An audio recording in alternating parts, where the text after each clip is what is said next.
The spring of 1987 was unusually warm in Millbrook, Ohio, a small farming community nestled between rolling hills and endless cornfields. Main Street stretched for barely 6 blocks, lined with family-owned businesses that had weathered decades of economic ups and downs.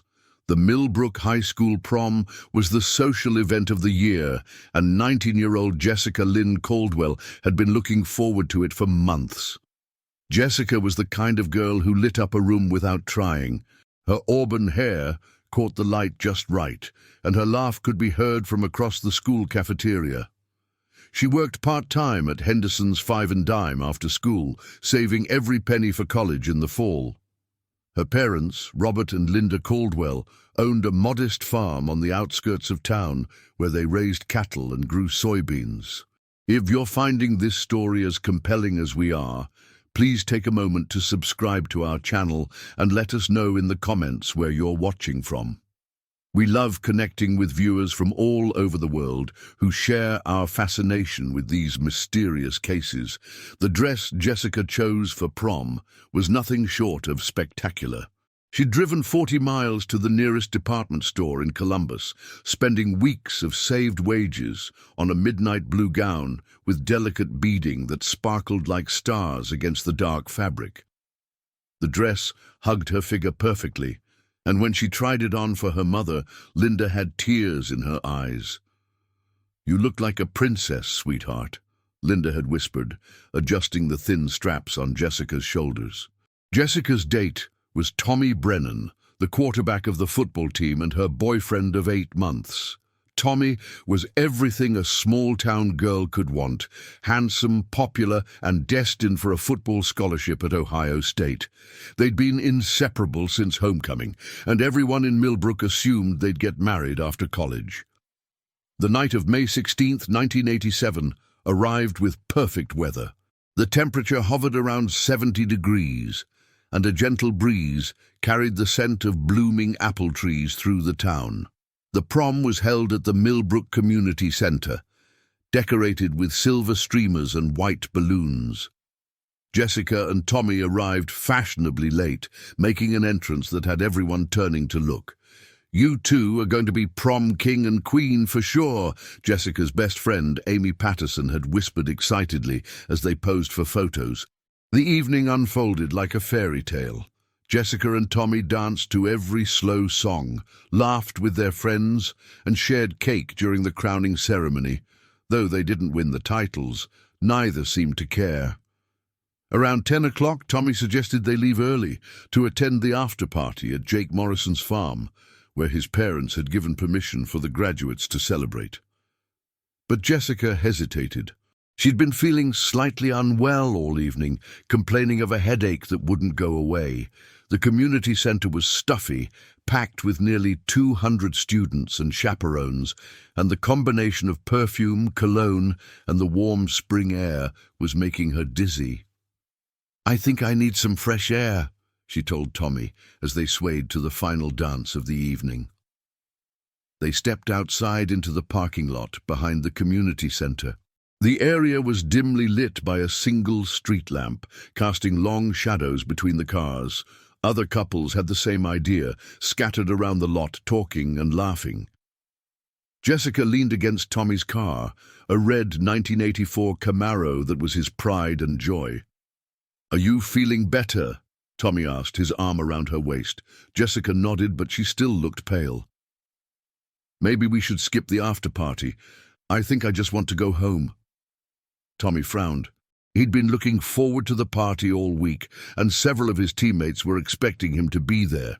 "Come on, Jess, it's prom night. We can't miss Jake's party." "I really don't feel well, Tommy. My head is pounding."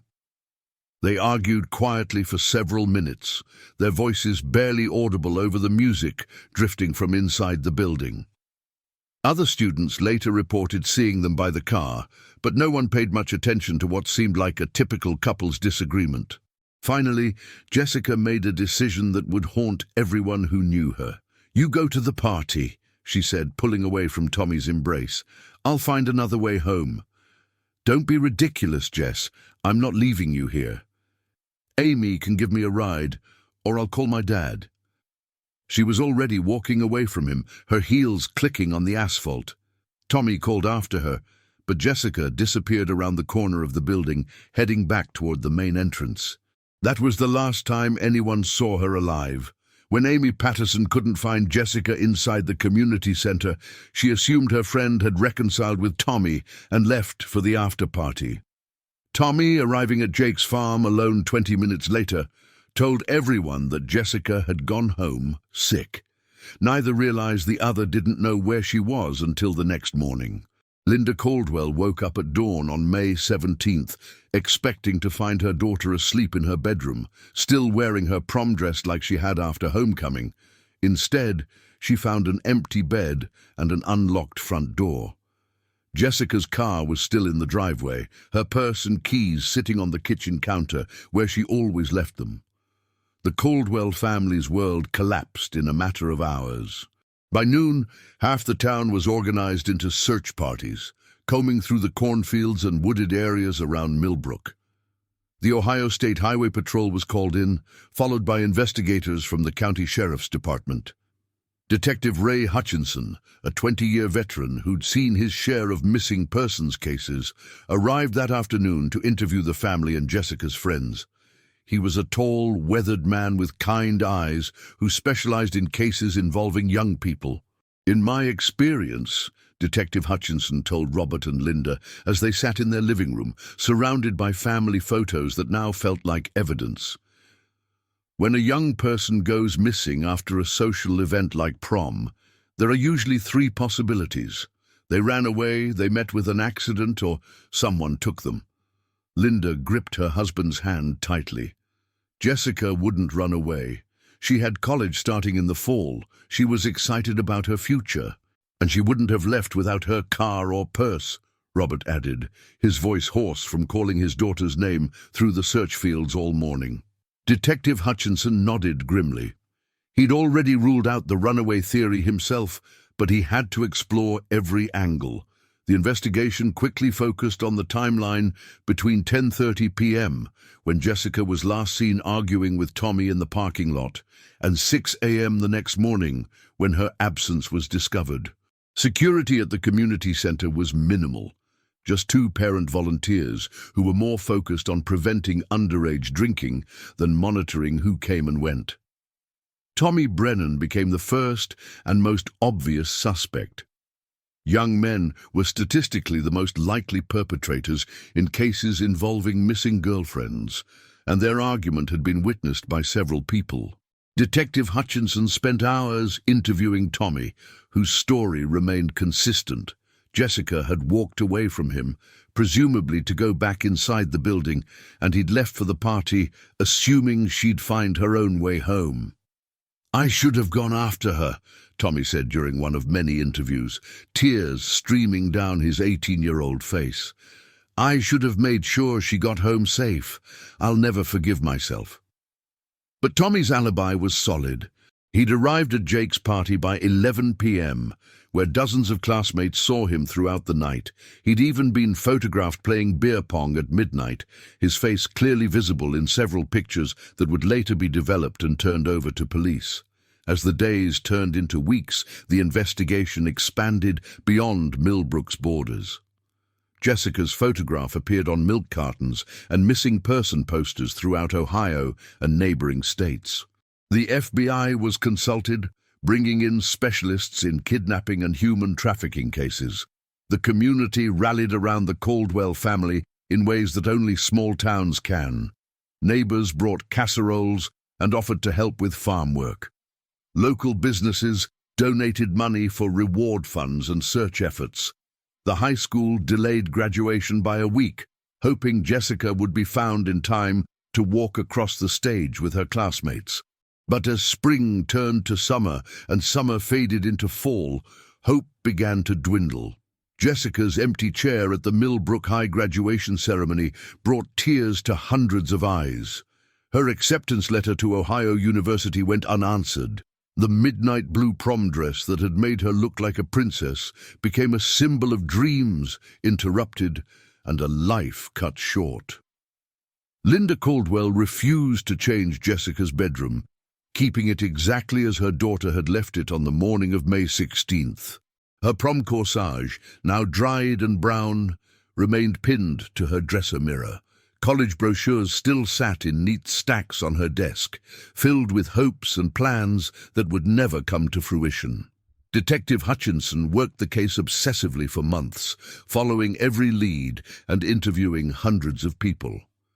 He examined the possibility that Jessica had encountered a stranger, perhaps someone passing through town who'd seen her at the prom and followed her outside. The community center's location, just off State Route 23, made it accessible to travelers who might not be familiar with the area. Highway 23 was a well-traveled route connecting Columbus to smaller communities throughout central Ohio. Truckers, traveling salesmen, and other transient individuals used the road regularly. Detective Hutchinson spent weeks tracking down everyone who'd been documented in the area that night: gas station attendees, motel guests, anyone who might have seen something unusual. But despite the extensive investigation, no concrete evidence emerged. No witnesses came forward with credible sightings. No physical evidence was found at the community center or anywhere else in town. Jessica Lynn Caldwell had simply vanished, as if she'd never existed at all. The case officially remained open, but active investigations scaled back after the first year. Detective Hutchinson retired in 1995, taking boxes of Jessica's case files with him and promising the Caldwell family that he'd never stop looking for answers. Robert and Linda aged decades in the months following their daughter's disappearance. Robert's hair went completely grey by Christmas 1987, and Linda lost 30 pounds, her face taking on a hollow, haunted look that never quite went away. They'd hold on to hope for years, following up on every reported sighting and meeting with psychics who claimed to have information about Jessica's fate. The town of Millbrook gradually healed, as small communities do, but Jessica's disappearance left a permanent scar. Parents became more protective of their children. High school events were more heavily supervised. The innocence of small-town life had been shattered by the reminder that terrible things could happen anywhere, to anyone.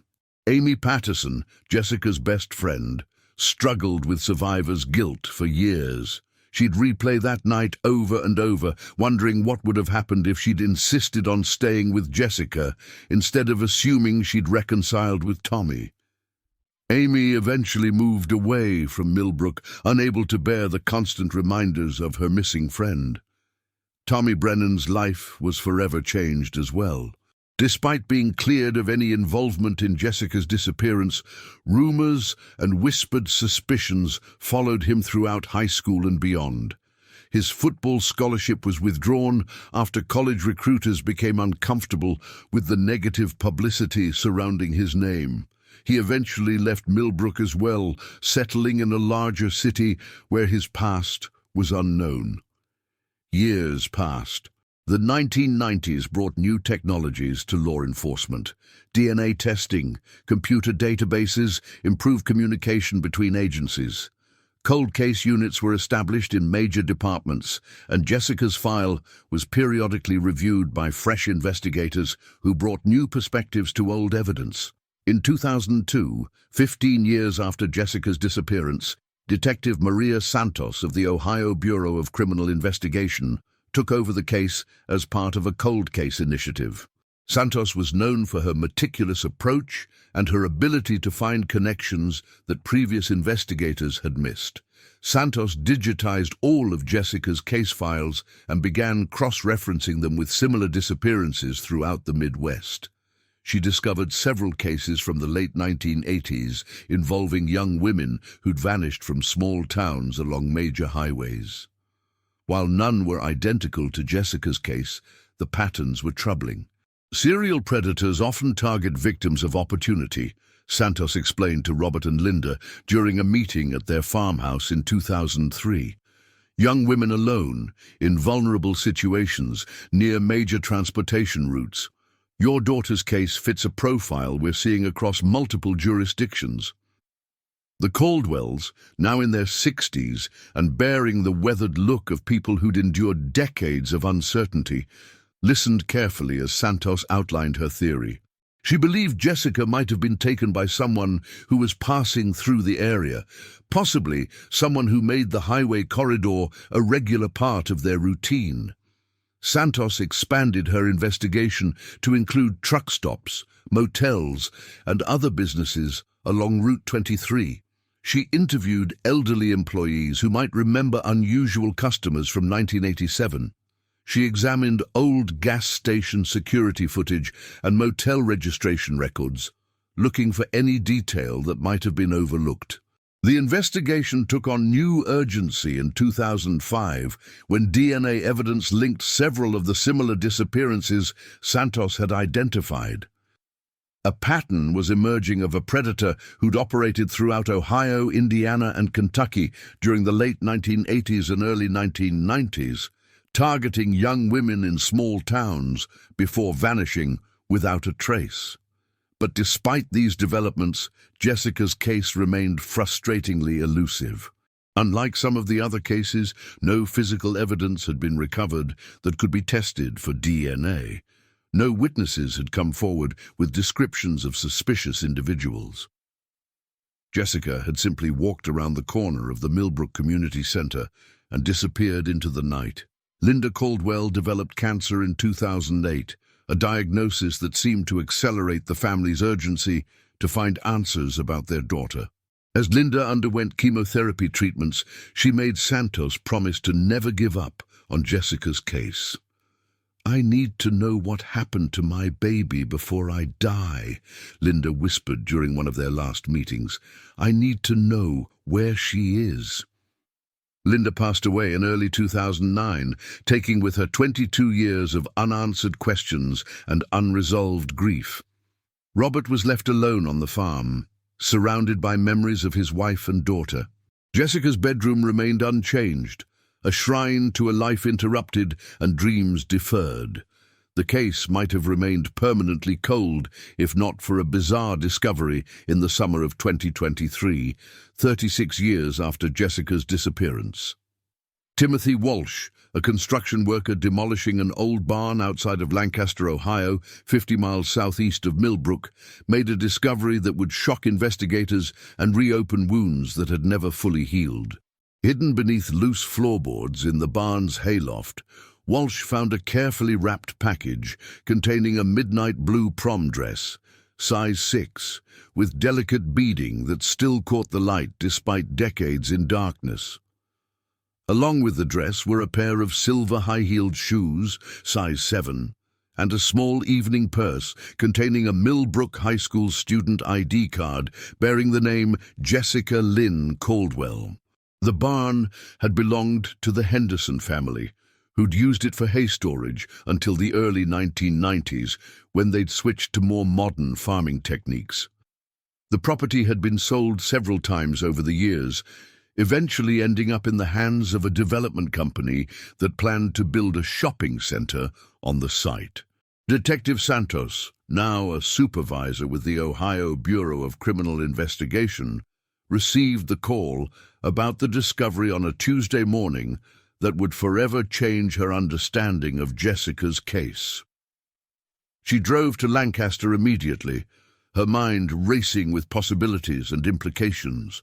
The dress was remarkably well preserved, protected by plastic wrapping and the dry conditions in the barn loft. It was definitely Jessica's.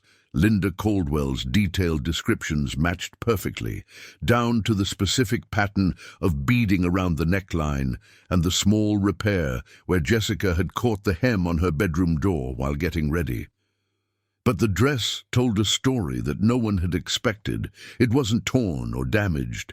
There were no obvious signs of violence or struggle. It had been carefully cleaned before being wrapped and hidden, suggesting that whoever had taken it had done so deliberately, perhaps as a trophy or memento. The discovery raised more questions than it answered. How had Jessica's dress ended up in a barn 50 miles from where she'd disappeared? Who had taken it, and why had they preserved it so carefully? Most importantly, Where was Jessica herself? The barn's ownership history became crucial to the investigation. Santos traced the property back through decades of sales and transfers, looking for any connection to Millbrook or to people who might have been in the area on the night of Jessica's disappearance. The breakthrough came when Santos discovered that the barn had belonged to Carl Henderson in 1987, the same Henderson family that owned the Five and Dime where Jessica had worked part-time. Carl Henderson had been the grandfather of Jessica's boss, though he died in 1991, 4 years after Jessica's disappearance. Carl Henderson had been a long-haul trucker who'd used the barn to store equipment and supplies for his small trucking operation. His route had regularly taken him through Millbrook on State Route 23, and he'd been known to stop at local businesses during his runs. Santos immediately focused her investigation on Carl Henderson, pulling together everything she could find about his life, his business, and his movements in 1987. She discovered that Henderson had been in the Millbrook area on May 16, 1987. Gas station receipts showed he'd filled up his truck at Murphy's Gas on Main Street at 9:45 p.m., just 45 minutes before Jessica was last seen. The timing was significant. Henderson would have been finishing his fuel stop right around the time the prom was ending and students were beginning to leave the community center. He would have been familiar with the area's layout, including the back parking lot where Jessica was last seen.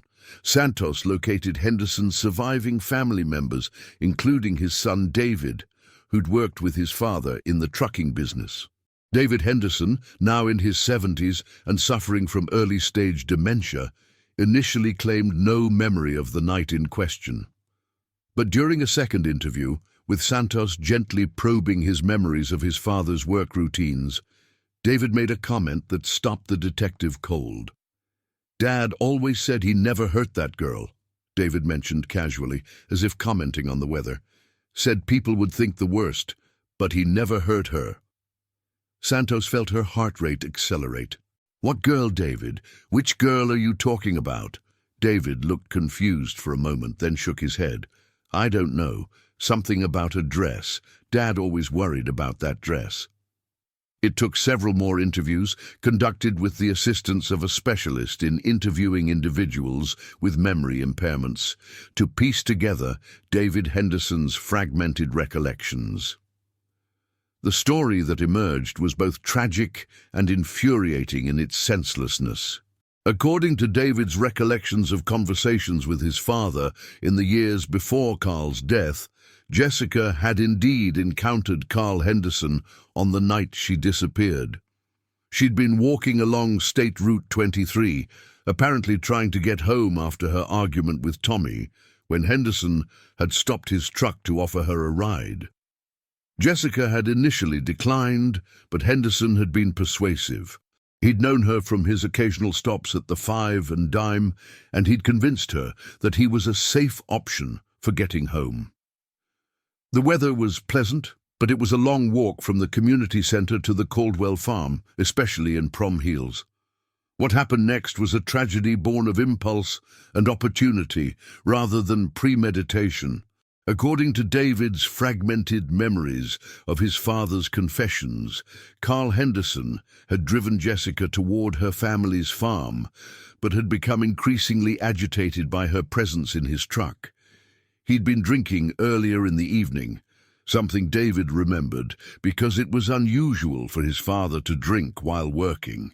The exact details of Jessica's death remained unclear in David's recollections, but it appeared to have been the result of a sudden violent outburst rather than a planned attack. Carl Henderson had strangled Jessica in his truck, possibly during an argument or attempted assault, then had panicked about what to do with her body. Henderson had hidden Jessica's body in a location that David either couldn't remember or had never known. But he'd taken her dress and other belongings, apparently as some twisted form of trophy or memento, and had hidden them in his barn in Lancaster. Dad was never the same after that night, David told Santos during their final interview. He'd get quiet sometimes, real quiet, and he'd say things about how one mistake could ruin everything. I never understood what he meant until now. Jessica Carl Henderson had continued his trucking routes for several more years, carrying the secret of Jessica's death with him until his own death from a heart attack in 1991. He'd apparently considered confessing on multiple occasions. David remembered his father starting to write letters that he'd never finished and making comments about setting things right that had made no sense at the time. The discovery of Jessica's dress and David Henderson's testimony provided the answers that the Caldwell family had sought for 36 years. But those answers came with their own particular cruelty. Jessica had died within hours of her disappearance, killed by someone she'd trusted enough to accept a ride from. Her death had been senseless, the result of a moment's decision by a man who'd then spent the rest of his life trying to live with what he'd done. Detective Santos faced the heartbreaking task of informing Robert Caldwell, now 81 and the sole surviving member of Jessica's immediate family, about the developments in his daughter's case. She drove to the Caldwell farm on a September morning in 2023, carrying with her the evidence bags containing Jessica's dress and belongings, as well as the full report of the investigation's conclusions. Robert listened to Santos's explanation with the quiet dignity he'd maintained throughout the decades of searching. When she finished, he sat in silence for several minutes, looking out the kitchen window toward the fields where he'd spent so many mornings calling his daughter's name. "Where is she?" he finally asked, his voice barely above a whisper. "Where's Jessica's body?" Santos had to tell him what she'd already concluded, that Carl Henderson had taken that secret to his grave. Despite extensive searches of properties associated with Henderson, including the Lancaster barn, where the dress was found, no trace of Jessica's remains had been discovered. "We'll keep looking," Santos promised. "Now that we know what happened, we have a better idea of where to search. We'll find her, Mr. Caldwell. We'll bring Jessica home." Robert nodded slowly. After 36 years, he'd finally learned the truth about his daughter's disappearance, but the most important question, where she was, remained unanswered. The case of Jessica Lynn Caldwell officially closed as a solved homicide in October 2023, but the search for her remains continues. Robert Caldwell, despite his advanced age, participates in every search effort organized by law enforcement, determined to give his daughter the proper burial she deserves. The midnight blue prom dress that had made Jessica look like a princess on the last night of her life now sits in an evidence locker, a silent witness to a tragedy that devastated a family and haunted a community for nearly 4 decades. It serves as a reminder that sometimes the answers we seek come too late to provide the comfort we need, but that the search for truth, no matter how painful, is always worth pursuing. Tommy Brennan, now in his 50s and living in Cincinnati, learned about the case resolution through news reports. He'd never married, never fully moved past the guilt he felt about letting Jessica walk away from him that night. When contacted by reporters, he declined to comment, but those who knew him said the news brought him a measure of peace he'd been searching for since 1987. Amy Patterson, Jessica's best friend, had kept in touch with the Caldwell family over the years, despite living in California. She flew back to Ohio when she heard about the dress discovery, spending a weekend with Robert Caldwell, sharing memories of Jessica and looking through old photographs. "She would have done amazing things," Amy said, holding a picture of Jessica in her graduation cap and gown, a photo that had been taken for the yearbook but never used because Jessica had disappeared before graduation. She had so many plans, so much life ahead of her. The story of Jessica Lynn Caldwell's disappearance and the discovery of her prom dress 36 years later serves as a reminder of how many families live with unresolved grief, how many questions go unanswered for decades. It illustrates both the persistence required to solve cold cases and the tragic reality that sometimes answers come too late for those who need them most. For the residents of Millbrook, Ohio, Jessica's case has become part of the town's permanent memory. The community center where she attended her last dance still hosts proms and social events, but there's a small memorial plaque near the entrance dedicated to her memory. The Five and Dime, where she worked part-time, closed in the 1990s, but the building still stands, a reminder of simpler times before the community learned that tragedy could strike anywhere. Robert Caldwell continues to live alone on the farm where Jessica grew up, tending to a smaller herd of cattle and maintaining the property with help from neighbors. Jessica's bedroom remains unchanged, her college acceptance letters still on her desk, her dried corsage still pinned to the mirror. He's donated her prom dress to the Ohio Bureau of Criminal Investigation's Cold Case Unit, hoping it might help solve other missing persons cases. Jessica always wanted to help people, Robert said during a recent interview. Maybe her story can help other families find the answers they're looking for. The search for Jessica's remains continues, coordinated by Detective Santos and supported by volunteer search groups throughout Ohio. Ground-penetrating radar has been used to examine several properties associated with Carl Henderson, and investigators continue to review his trucking logs and route information from 1987, looking for clues about where he might have disposed of Jessica's body. Until Jessica Lynn Caldwell is found and brought home, her story remains incomplete. But the discovery of her midnight blue prom dress, after 36 years of mystery, has provided her family with something they'd almost given up hope of finding. The truth about what happened on the night a 19-year-old girl, with her whole life ahead of her, walked around the corner of a community center and into the darkness, never to be seen again.